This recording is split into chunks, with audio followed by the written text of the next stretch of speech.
ನಮಸ್ಕಾರ ಸ್ನೇಹಿತರೆ, ನಾವು ನೋಡ್ಬೋದು ಈ ಬಿಗ್ ಬ್ರೇಕಿಂಗ್ ನ್ಯೂಸ್ ಏನನ್ನೋದಾದ್ರೆ, ಈಗ ನೋಡ್ಬೋದು ಈ ವರ್ಷ ಅಂದರೆ 2026ರಲ್ಲಿ ಯಾವುದೇ ರೀತಿಯಾಗಿರ್ತಕ್ಕಂಥ TET ನೋಟಿಫಿಕೇಶನ್ ಆಗಿಲ್ಲ.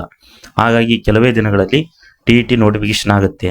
ಮತ್ತು ಈ ಮೇನ್ ನೋಟಿಫಿಕೇಶನ್ ಏನಿದೆಯೋ ಟೀಚರ್ಸು, ಇದಕ್ಕೂ ಸಂಬಂಧ ಇಲ್ಲ. ಇದು ಸಪ್ರೇಟ್ ಆಗಿರ್ತಕ್ಕಂತಹ ಇಯರ್ಗೆ 1 or 2 TET ನೋಟಿಫಿಕೇಶನ್ ಮಾಡಲೇಬೇಕು ಅನ್ನೋದು ರೂಲ್ಸ್ ಇದೆ.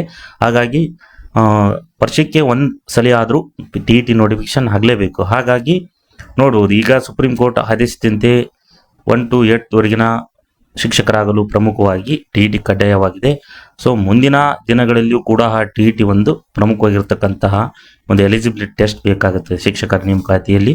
ಕೆಲವೊಂದು ಈಗ ಗೆಸ್ಟ್ ಟೀಚರ್ನಲ್ಲಿ ಕೆಲವೊಂದು ಬದಲಾವಣೆಗಳು ಕೂಡ ಆಗ್ತಿದ್ದಾವೆ.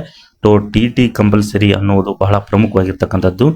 ಹಾಗಾಗಿ ಎಲ್ಲ ಸ್ನೇಹಿತರು ನೋಡ್ಬೋದು, ಈಗ TET ಅಪ್ಲಿಕೇಶನ್ ನೆಕ್ಸ್ಟ್ ಮಂತ್ ಅಥವಾ ಅಕ್ಟೋಬರ್ನಲ್ಲಿ ಕರಿಬೋದು. ಯಾಕಂದರೆ 2025ರಲ್ಲಿ ನವೆಂಬರ್ ಅಥವಾ ಡಿಸೆಂಬರ್ನಲ್ಲಿ ಕರೆದ್ರು. ಇದು ಪ್ರತಿ ವರ್ಷ 2 ಸಾರಿ ಕರೆಯೋದಾದರೆ ಜೂನ್ ಅಥವಾ ನವೆಂಬರ್ನಲ್ಲಿ 2 ಸಾರಿ ಕರೀತಾರೆ.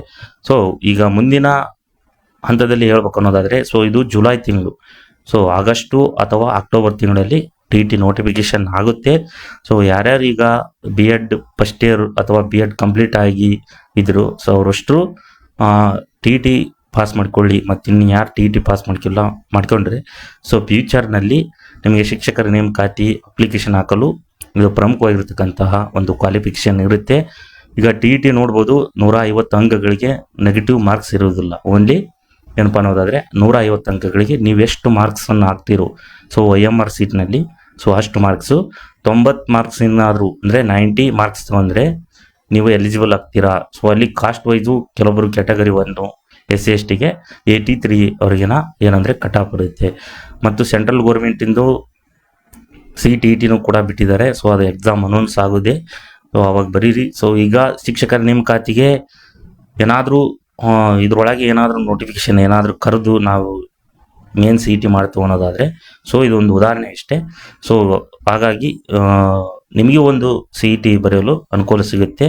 ಸೊ ಇದು ಭಾಳ ಡಿಫ್ರೆನ್ಸ್ ಇದೆ. ಯಾಕಂದರೆ ಇವರು ನೆಕ್ಸ್ಟ್ ಮಂತಲ್ಲೇ ನಾವು ಮೇನ್ CET ಮಾಡ್ತೀವಿ ಅಂತ ಅಂದಿದ್ದಾರೆ. ಹಾಗಾಗಿ ಸೊ ಇದು ಮೇನ್ CETನೇ ಬೇರೆ, ಬಟ್ TETನೂ ಅವ್ರ ವರ್ಷ ಕಾಲ್ಫಾರ್ಮ್ ಆಗುವ ಒಂದು ಉದ್ದೇಶದಿಂದ ಅವರು TET ನೋಟಿಫಿಕೇಶನ್ ಮಾಡ್ತಾರೆ. ಇದೇ ಸಪ್ರೇಟ್ ಆಗಿರ್ತಕ್ಕಂಥ ನೋಟಿಫಿಕೇಶನ್ ಮತ್ತು ಮೇನ್ CET ಆಗಿರ್ತಕ್ಕಂಥ ನೋಟಿಫಿಕೇಶನ್ ಆಗುತ್ತದೆ. ಹಾಗಾಗಿ 2026ರಲ್ಲಿ ಇನ್ನೂ TET ಕಾಲ್ಫಾರ್ಮ್ ಆಗಿಲ್ಲ. ಹಾಗಾಗಿ ಎಲ್ಲ ಸ್ನೇಹಿತರು ಇದಕ್ಕೆ ಸಂಬಂಧಪಟ್ಟಿರ್ತಕ್ಕಂಥ ಏನು ಸೈಕಾಲಜಿ ಇದೆಯೋ, ನಿಮ್ಮ ಆಪ್ಷನಲ್ ಸಬ್ಜೆಕ್ಟ್ ಏನು, ಕನ್ನಡ ಮತ್ತು ಇಂಗ್ಲೀಷ್ಗೆ ಸಂಬಂಧಪಟ್ಟಿರ್ತಕ್ಕಂಥ ಎಲ್ಲ ವಿಷಯಗಳನ್ನು ಸ್ಟಡಿ ಮಾಡಿಕೊಂಡು ನೀವು TET ಎಲಿಜಿಬಲ್ ಆಗ್ರಿ ಅಂತ ನಾನು ಹೇಳ್ತೀನಿ. 150 ಅಂಕಗಳಿಗೆ ಸೊ ಮೇನ್ GM 90 ಆಗಿರ್ತಕ್ಕಂಥ ಅಂಕಗಳನ್ನು ನೀವು ಪಡೆಯಲೇಬೇಕು ಅನ್ನೋದು ಇದರ ಒಂದು ಇದು ಕಟಾಪ್. ಯಾವುದೇ ಅಂದರೆ ಮೇನ್ ಕಟಾಪ್ ಅದೇ, ಕಾಸ್ಟ್ ವೈಸ್ ಏನು ಕೊಡೋದಿಲ್ಲ. 90% ಅಂದರೆ 150ಕ್ಕೆ 90 ಅಂಕಗಳನ್ನು ತಗೊಂಡ್ರೆ ನೀವೆಲ್ಲರೂ ಎಲಿಜಿಬಲ್ ಆಗ್ತೀರಾ ಅಂತ ನಾವು ಹೇಳ್ಬೋದು. ಹಾಗಾಗಿ ಇದಕ್ಕೆ ಸಂಬಂಧಪಟ್ಟಾಗಿರ್ತಕ್ಕಂಥ TETಗೆ ಏನಾದರೂ PDF ನೋಟ್ಸ್ ಬೇಕನ್ನೋದಾದರೆ, ಈಗ ಸ್ನೇಹಿತರು ಆಲ್ರೆಡಿ ಮೇನ್ CET ಸಂಬಂಧಪಟ್ಟಾಗಿರ್ತಕ್ಕಂಥದ್ದು PDF ನೋಟ್ಸ್ ತಗೊಂತಿದ್ದಾರೆ. ಈಗ ಏನು ಶಿಕ್ಷಕರ ನೇಮಕಾತಿ ಇದಲ್ಲೋ, ಸೊ ಅವ್ರ ಸಬ್ಜೆಕ್ಟ್ ವೈಸು ಎಲ್ಲ ನೋಟ್ಸ್ಗಳನ್ನು ಕೊಡ್ತಿದ್ದೀವಿ.